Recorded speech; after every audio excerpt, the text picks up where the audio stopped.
Welcome back to another wacky teacherpreneur tell-all episode.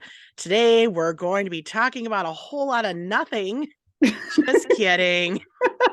We'll be talking about stuff, but this is going to be one of our chatting episodes, which honestly, I feel we get the juiciest ideas from these chats because we just start talking and you never know what'll come out of our mouths. So it's going to be a lot of fun.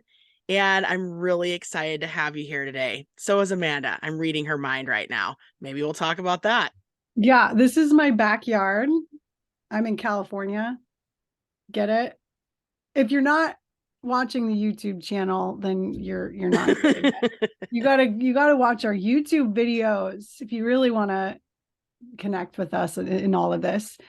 My background is a giant body of water because all the flooding going on in California right now. It's crazy. So that's one thing that I don't know if you all want to know about that. But do you have your drink? Yeah, I'm doing my usual 0-calorie Powerade, but since it's clear, it's not going to show up. It's oh, there we go. Yeah, if you put it in front of your face. I could use a nice coffee cup, but they're probably all dirty right now. This is black coffee. How Oh, do you drink your nice. What coffee? brand of coffee do you drink?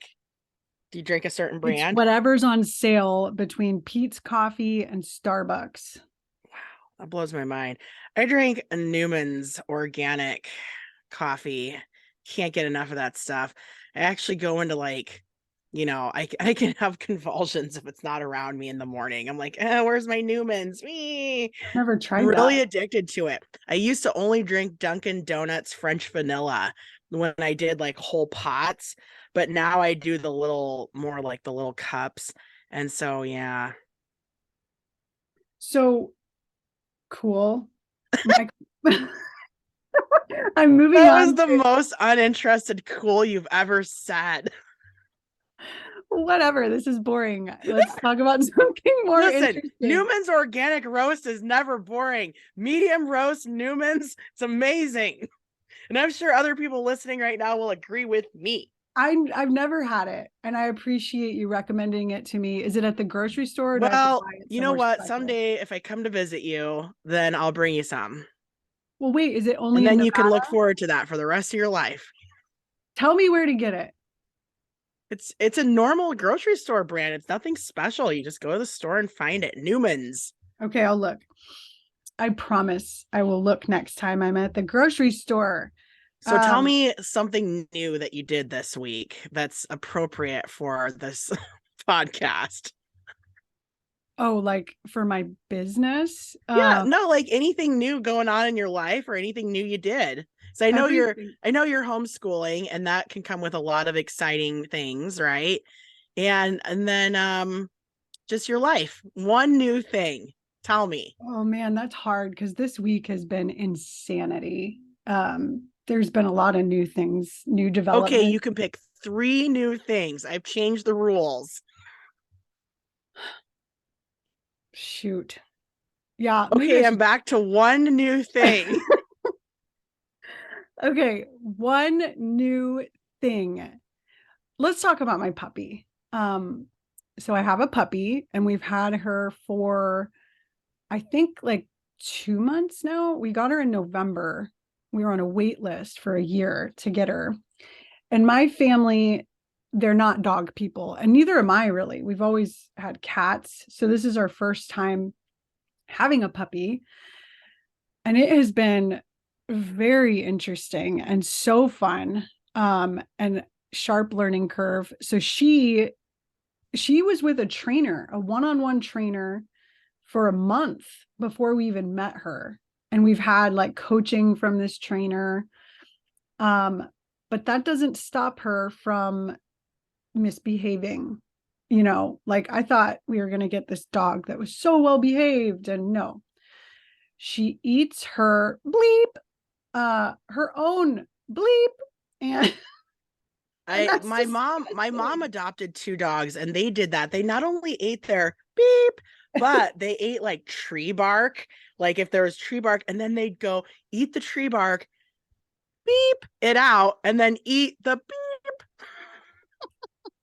And I used to Google it because I was like, Mom, this isn't good. They can't be eating their beep instead of just their food. We found that it was very common with rescues, especially that had been abandoned. But I mean, if your dog's doing it, who knows? Maybe it's just a Well, dog thing, right? yeah, my dog like she's we picked a very reputable breeder that just has raving reviews, and I'm even part of a Facebook group, a family Facebook group um, of people who've adopted her dogs, and she still provides feedback. If we ever can't have the dog anymore, she takes it. She will take it. It's insane. It's Oregon Bordoodle, so she's a Bordoodle, and Do you want to hear something anyways, so crazy? As what? soon as you started talking about your dog eating beep, my dog started eating his breakfast and he refused to eat it all morning. It's almost like he's trying to show your dog up, like, hey, look, I don't eat my beef. I eat my food. And I can hear him in the background. But all morning he was like, nope, I don't want my breakfast. Nope, nope, nope. And as soon as you started talking about this, he started eating his breakfast. I think dogs can understand human language. I know they can. I've seen documentaries about this, but can we talk about well, okay, so that's one personal thing that's going on with me.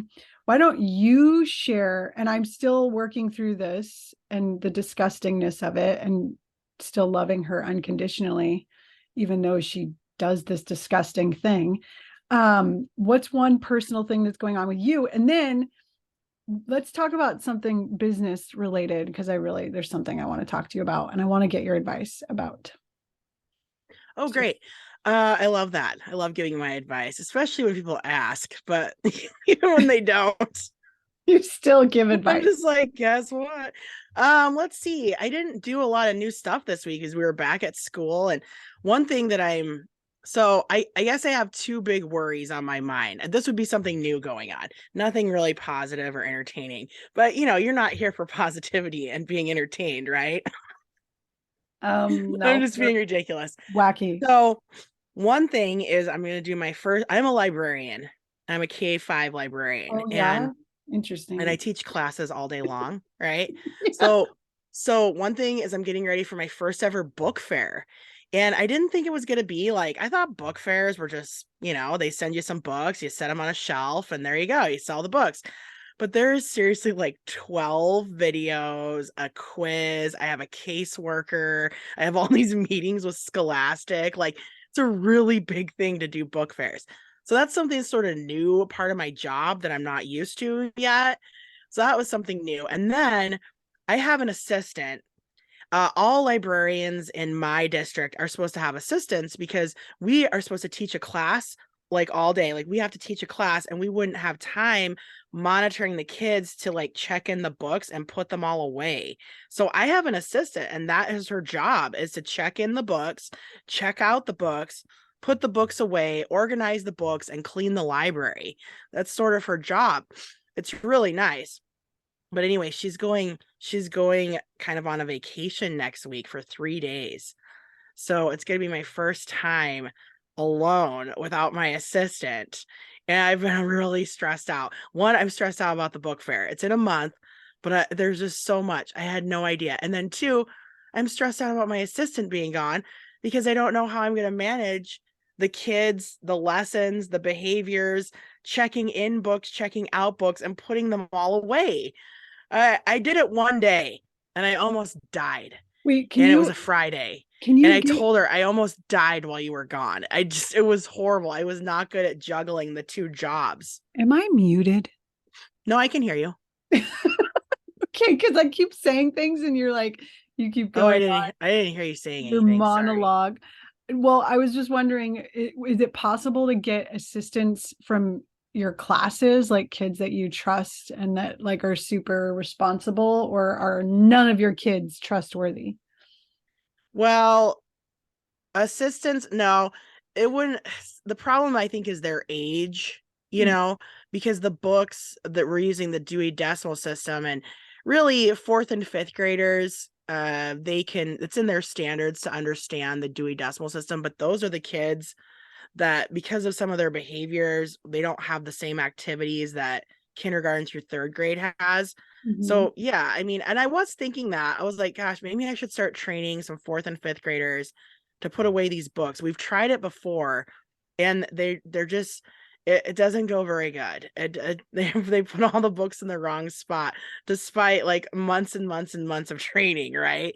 So I Yeah. don't want to return, 200-300 books and have them put in the wrong spots. So I did think about that, like for the future. Boy, it sure would be nice to have some, but the fifth graders are having a lot of behavior problems this year. And yeah, it's not necessarily like I don't trust them, but it's like it's been really hard to get them to learn like what I want them to learn. It's been challenging. So I don't know what to do. Like it really, what it means is I can't teach my usual lesson. I'm going to have to focus on, bringing them in, having an activity out for them, and then calling them to check out their books while I'm checking in their books. And then when am I going to put the books away? I just don't know. Maybe That's my don't. biggest Just thing. don't. Just put them in a pile somewhere. That's like a couple hundred books though over 2 or 3 It's days, okay. You can only do so much. Okay, I'm sorry. That's my new stuff. So now tell me what you want to tell me about. Okay, so my website. So in our last episode, we talked about what my focus is this year. And my focus is my blog and my podcast and really getting an episode and a post out every week. And I have a shop page on my website, right? I use WooCommerce and WordPress.org, self-hosted WordPress website. And I have a guy that I pay. His name's Wesley, and I love him. Every month to do maintenance on my website and to help me when I need help. And he's taught me a lot of things. He's a coder. He knows like so much. And he helped me when my website was hacked. Actually, that's when I met him like 4 years ago. So I've been paying him ever since then to help me with my website, just like updating plugins and whatever. And I really want to be able to edit my homepage kind of in a drag and drop way. Because when you have WordPress.org and I have Genesis, and Genesis, Wesley was telling me, is really good for people who know how to code, because you can really customize it, but you got to be able to code. And it's just kind of a harder theme to have. I have the Genesis child theme and then like Infinity Pro through Studio Press. Anyways, so Wesley was telling me about Divi. And I also have a plugin called Elementor. Have you ever heard of that? It's like a No.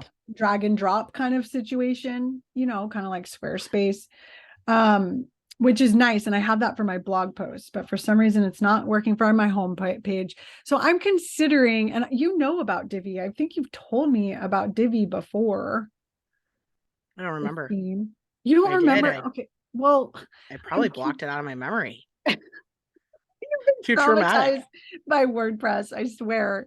And I know you're working on trying to get your website to customize it. And I feel like when you have WordPress.org, not .com, there's so much you can do with it, but it's so challenging to figure out how to customize it when you don't know anything about coding and stuff and PHP files. And I mean, I know a little bit of CSS, custom style sheets coding, and like I can add code and use the inspector to copy and paste different code to like change colors and stuff. But like when it comes to like big changes, I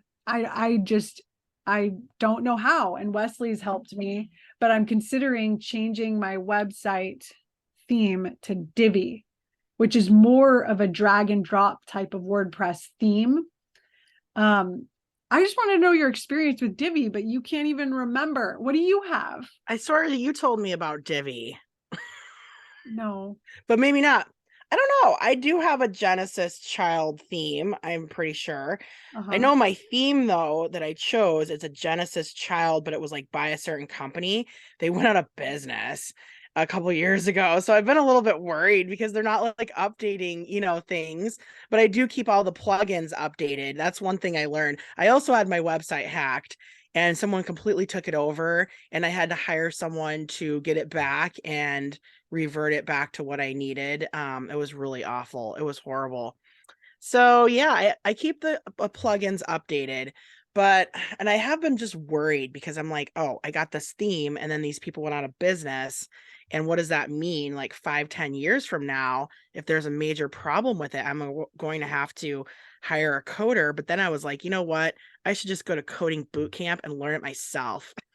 It's Yeah. actually been on my to-do list. Like I actually kind of want to break into technology and I have been sort of weighing becoming a legit like a front end computer programmer or a data scientist because they actually use a lot of the same stuff, right? Like they use and you can go to boot camps for both. And I've been kind of in between and I'm like, well, if I became a front end developer, I could actually just fix my own website. I just go in and do. I've thought about it. It's only 16 weeks of your life, and you can learn how to do everything that you need to get done, right? You save a lot of money. Can I tell you some of the things that Wesley has on my site to protect it from being hacked? I mean, Yeah. Now, updating. I personally got Site Lock, and Okay. that's a service that I had. I think I might have canceled it last year. So I was like, you know what? I'm never even on this thing. Cancel, but Site Lock, very good for protection. Vault Press. I think Vault Press is like the most kind of reputable security. Vault Press. I should Yeah, look into that. Vault Press, but I don't have that anymore because Wesley's taking care of everything. But he did put something called WP Armor, which is a plugin, and then also Word Fence. So WP those are like two Armor. of the security things he's got running on my website. I don't really know much about them, but like he is in charge of the security, updating all my plugins, and then just helping me when I need help, which I need a lot of help right now because I really want to be able to change my WooCommerce store to make it look better. And also my homepage without having to freaking code all the time. Because basically the way that I've done my site and the way that I've customized it is by spending hours and hours like inspecting code and copying and pasting it into my custom CSS file. And then like, does that work? Does that work? Does that work? And like going on Stack Overflow and like copying and pasting code that people put in there. And like, it's so insane and I hate it. And I just want to be able to customize my damn website without having to deal with all the code. And that's one reason, like, even though the company that I got the theme from went out of business, it's one reason I've sort of kept this theme is because I know how to customize it. It took me a long time to learn how to customize it. It's not a lot of coding involved. It's actually a really cool interface. So that's why I've kind of been pretty sluggish about updating to something that would be better. Well, because when you change themes, it makes everything wonky and you've got to Yep. like, well, and that's another thing. Like, so Wesley, right now I have a sandbox site up. And Yes. that's what you're supposed to do when you start making changes to your website and start trying out new themes. Yes. Um, but like, I don't know how he did that, how he created a sandbox site. I've always wanted to know, and I'm sure he would explain it to It's not me. that hard. You could do it pretty easy. You've created a sandbox site, but then once you create Well, a sandbox site, you have to take everything you did and replace your current site with the code from the sandbox site, yeah. and that's like a whole complicated mess where you have to do like FTP. I don't even know, like you have to do some weird stuff Yeah. that I don't feel very comfortable with. So what were you going to ask me? I feel like I I don't wanted even to know know. about the Divi theme, but you don't know Oh, I don't anything know about anything it. about I it. mean, what's your theme No. then? Do you know? Oh, my theme. Um, well, it's from Georgia Loose Studios. I think they went under. And I don't know. I don't even see it. I'm like on my dashboard right now and That sounds I don't see familiar. where it's at. Yeah, Well, they used to go. be really popular and then like I said, but I just love there were certain things I wanted. I just wanted it to be really, really easy for me to go and fix things. And I Wait, do okay. have that. What's your site? What is your website, or do you not want to share it? Is it too Well, messy? I'm in the process of changing everything, so I kind of don't want to. Okay. I know I'm in the process of changing everything too. So do you want to talk about the changes you're making, or do you want to talk about something else? Oh, I could talk about the changes I'm making. Yeah. So what are you Um, doing? well, every January I completely redesign my website because I'm just a freak like that. I'm just a freak. No, I think that's important. Maybe. I don't know. I feel like I just waste my own time though, because I end up spending so much time recreating the website and then I don't really blog much through the year. So then I just feel like I wasted my time. But I just keep kind of, I guess, I mean, my teaching career keeps evolving and then I want my website to reflect that. So when I started it 7, 8, 9 years ago, I was teaching fifth grade and I had like a fifth grade themed website. Then I moved to middle school. Then I became a technology coach. Then I started kind of differentiating my business from Teachers Pay Teachers to other things. And I started getting involved in social media. So then that started changing some of my online persona and stuff.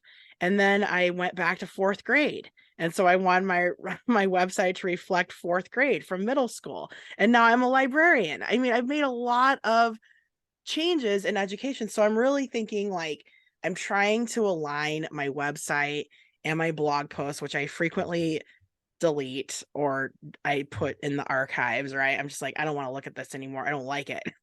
I'm frequently trying to have it match a product line that I'm creating because like the whole point of your blog should be that you're blogging about your niche and you're inserting those products into your niche because you're Mhm. creating products in a certain niche. So now I've kind of transferred to library. I didn't know if I would like it or not the first 6 months. I didn't know if I would sign up for a second year of it. I really didn't know. So I'm like, oh, I'm trying out something new. I might hate it. I might love it. But now I did sign up for next year because I have new career goals, but I've decided those are going to take me 2 years. So I might as well just sign up for another year of library.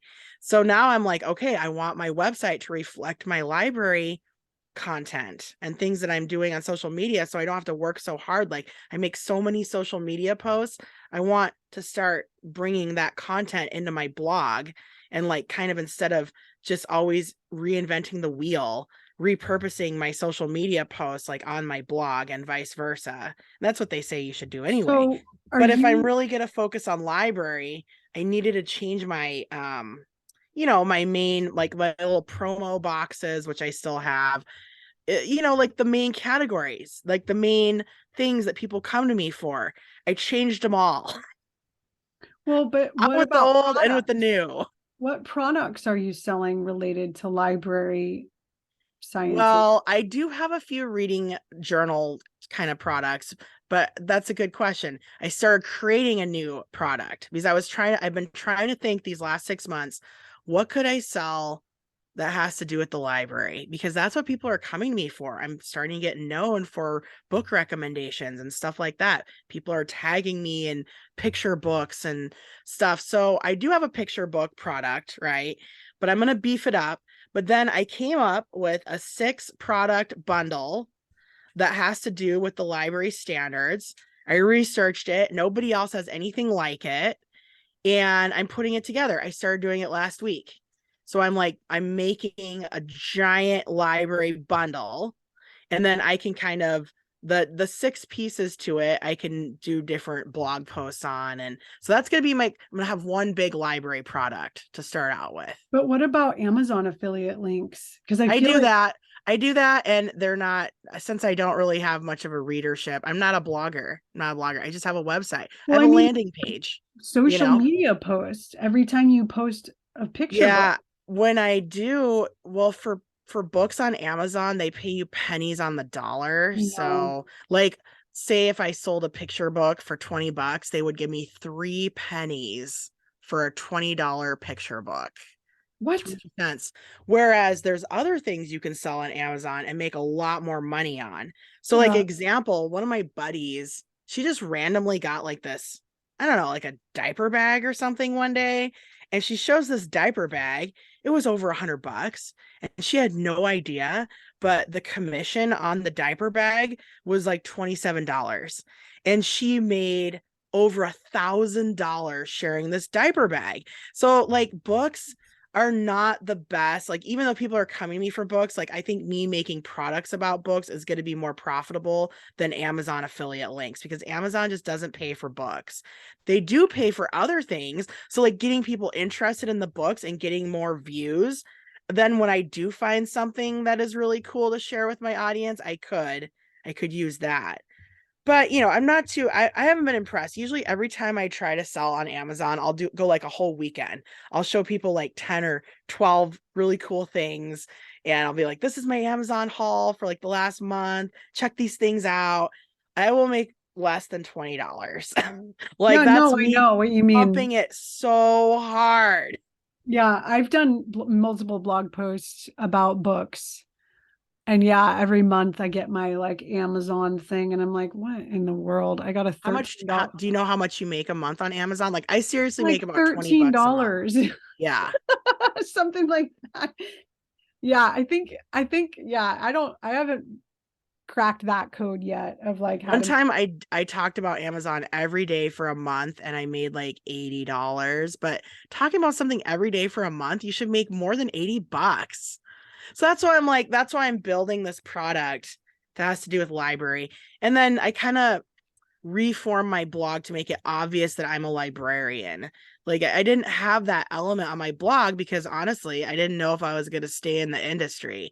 I thought I might leave. Can I ask you a question? So one thing, because I'm kind of in the process of evolving my business too, because of all the craziness that's going on around workshop and people realizing that workshop is not necessarily the most equitable way to teach, that there's problems with it.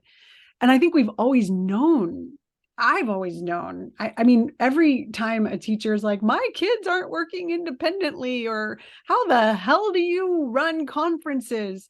It's like, red flag, red flag, red flag. This method it's problematic, and like all my products are formatted for a workshop classroom.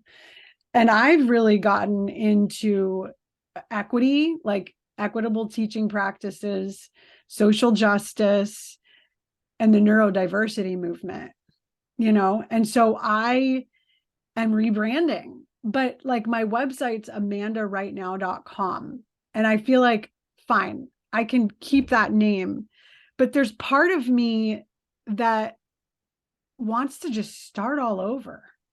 Like you kind of have to make that decision. Like maybe I just keep my whimsical teacher stuff over here and it can live, and maybe I'll come back to it at some point. But maybe I just need to start all over, new name, new website, new products, new Teachers Pay Teachers store, or not. Maybe a store on your website because of everything that's going on with Teachers Pay Teachers right now. But I don't know, like, what do you think about that? Like, why rebrand? Why put all of that effort into like redoing everything when you could just start over, leave everything the way it is that you have? And that's kind of what I'm considering. But I don't know, it's so hard because a lot of my work on amandarightnow.com, I mean, people are coming to me for mafia.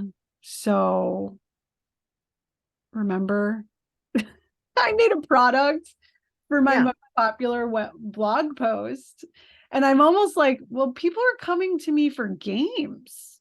Even though my website's called amandarightnow.com. Like, what the heck does that even have to do with games? I think that, so the reason that I pushed you to go to Amanda right now, because it doesn't scream writing sorry, no. I really need to turn off my sound. It doesn't, oh my gosh, stop embarrassing me, Siri. I'm on a podcast. Siri just started talking to me. Anyway, Well, what I was gonna say is Amanda, right now, it just says that you like writing, right? Like to Mhm. me, like you could be a journalist, you could be a news source, you could be, telling a story about something. It doesn't scream to me that you are a writing teacher specializing in writing workshop. Now, if your name was Amanda Writing Workshop Teacher, I'd be like, ooh, you want to deviate from Well, that? my That would be hard. podcast is the Workshop Teacher Podcast. Yeah. That's hard. But I think Amanda right now, I think you can keep it and do everything you want to do because all you're just saying is like you're writing right now, right? Like you're writing your thoughts. To me, it's like you telling the world your thoughts through writing. Like it's not that you're the writing teacher.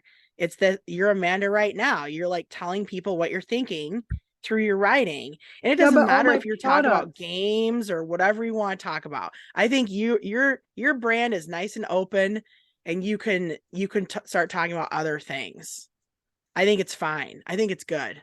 Well, I actually did come up with a new name for my podcast. And I really, Yeah, I think your podcast, like I think you could definitely have a new name for that. Like, but your yeah, blog, I think you should keep it. It's good.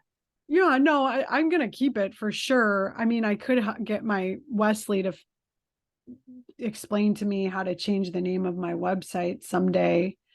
Um, I don't know. And how important is the name of a website? I think it's more important that your homepage and your blog posts resonate with people. And like you said, what you're blogging about, you're doing those kind of soft sells, like your products are embedded and related to those blog posts so that you can make that passive income through your shop. But I feel like entrepreneurs, teacherpreneurs, this is like a natural thing that happens when you've been doing this as long as we have, that there's growing pains and times have changed. Think a lot has changed in just 3 years, and like this chat GPT thing. And yeah, I mean, and so it is, I think, a lot of people listening to this can relate, and maybe newer teacherpreneurs can learn from this. Like, hey, you're, like, this is not probably what your name and your brand is going to be 5-10 years from now, that there are some growing pains that happen. That's why I think it's good to just pick something that you actually really like and that is a part of your personality, maybe a little bit. That's why I chose whimsical because I was like, some people are like, you should be the whimsical librarian now. And I was like, well, I'm still teaching every day. So I'm still the whimsical teacher. I mean, I love the word whimsical. I think it's weird. It defines like my personality. It explains who I am. So I'm okay with it. So that's why I think that, really like if you niche down too much, then it's hard to rebrand. Like I can just rebrand the whimsical teacher to anything I want all the time. You know what I Yeah. mean? And I even think so the same for you. Amanda right now, like it's catchy, it's fun. You didn't pigeonhole yourself into a niche. You can do Well, whatever you want with it. do But you I do remember? agree with your podcast, I'll right? always remember though, Ashley. Do you remember Ashley? She lives in Canada. I can't remember. Yeah, I do. She has 3 kids now. Do you know what she said when we were like batting around names for me?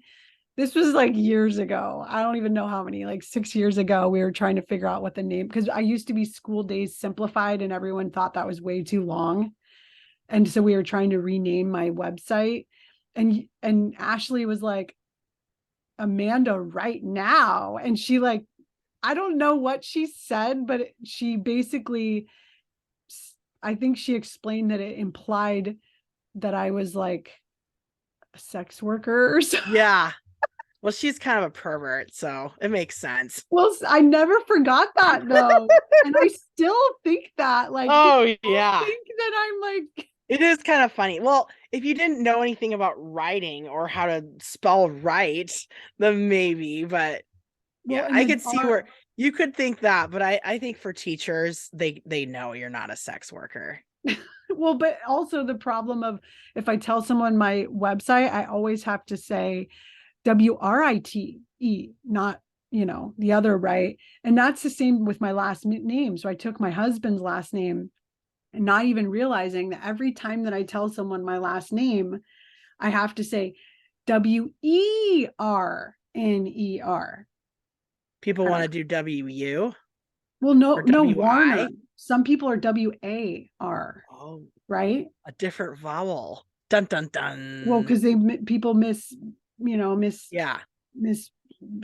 it, and someone's trying to email me, and I'm like telling them my email, and I have to every time ER. Anyway. Okay, should we wrap this episode up? I think we talked about a lot of fun things. I could talk to you all day long. Well, we can go do a new episode right now. Okay. Let's end this and start a new one. Okay. We're going to go hang out some more.